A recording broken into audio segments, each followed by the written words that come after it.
Today I will be discussing electronic government, also known as e-government. So the definition of electronic government is the use of web-based internet applications or other information technology to enhance the access to and delivery of government information and services to the public, other agencies, and other government entities, or to bring about improvements in government operations that may include effectiveness, efficiency, service quality, or transformation. Electronic government also utilizes ICTs, or information and communication technologies, which pertain to the way in which users and agents can communicate through and via the different services. They also rely on the support of web-based services, meaning they often require internet access, and they also facilitate open and reliable communication between citizens and government. A lot of services provided have instant messenger tabs or direct lines in order to contact an agent. They also lead to the development of transformational government, which is the way in which the government seeks to act as efficiently as possible in regard to the service it provides to citizens. The main goal of electronic government is to increase efficiency and decrease cost. So some history on e-government.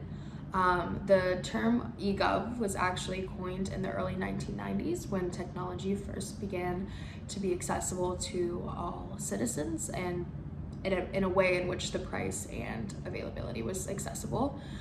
It was initiated by the Clinton administration and NPR in 1993, but it wasn't until 2002 that Congress stepped in and placed the E-Government Act of 2002 in order.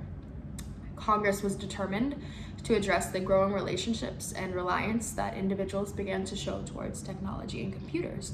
And as society continued to progress and technology continued to advance, this reliance has only grown. In 2002, President Bush submitted a management agenda to Congress, which focused on the expansion of electronic government, which I included in the slide.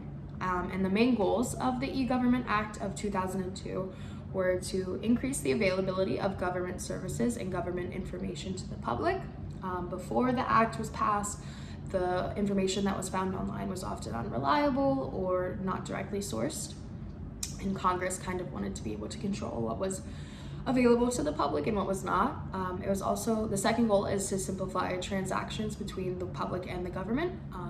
As we all know, sometimes government agencies are often difficult to access and deal with, so they wanted to simplify that. And they also wanted to allow for federal agencies to increase information between the local, state, and federal levels. Some examples of e-government services can include things such as paying taxes, accessing healthcare services, registering for government programs, applying for permits or licenses, filing for tax returns, and voter registration. There are 4 relationships that are present with e-government, which is government to citizen, government to employee, government to business, and government to government. They kind of act in a pyramid. For government to citizen, things such as news, online transactions, complaints, and registration forms should be readily available via the internet and electronic services. Things such as payroll, loaning, pension, retirement should be accessible to employees. For businesses, things such as licenses, permits, and procurements should all be able to be filed and received online. And for the government to government relationship, things such as inspections, notices, summaries, policies, and interdepartment interactions should also be available. In the corner there, I also listed a little list of other examples for education, health, justice, land, property, and agriculture and democracy. One that I found particularly interesting was for agriculture. There are online services that allow for the tracking of living stock. So it just goes to show how advanced technology has become. So the 5 qualities of a successful e-government service include accessibility, design, efficiency, privacy, and transparency. For accessibility, the individuals with limited technology and limited technological education should be able to access and use these services.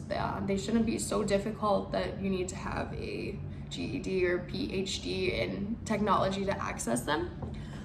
For design, the service should be easy to navigate and as user-friendly as humanly possible, especially for people like me who have a very hard time using technology and websites.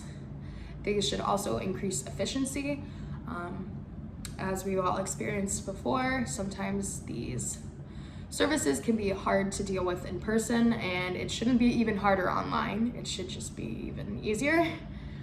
Privacy, personal data and information should be safeguarded and secure. There should be no cyber breaches. Data should not be released to the public, and users should have access to all their data at all times. For transparency, services should be clear and transparent about the service being provided, as well as the procedures and steps necessary to complete the service. So some of the benefits of e-government are that it reduces the cost of government services. It implies transparent interactions. It lowers the risk of corruption since all of the transactions are tracked and kept in records. Nepotism is lowered. There's no interactions that aren't paper trailed. It also increases the accountability for the individuals providing these services. There's an improved data and cybersecurity. It increases equity. It enhances citizen engagement. It is also more convenient and empowering for citizens to use. It also grows the revenue of the business or agency utilizing the e-government. And it overall improves the quality of service and provides a greater access to information that is typically limited.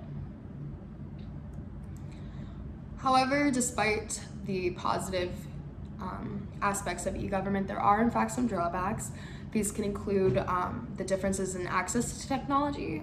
Individuals that do not have a computer in home or Wi-Fi might not be as readily able to access some of these services as someone that does, which leads to the next drawback, which is equality disparities.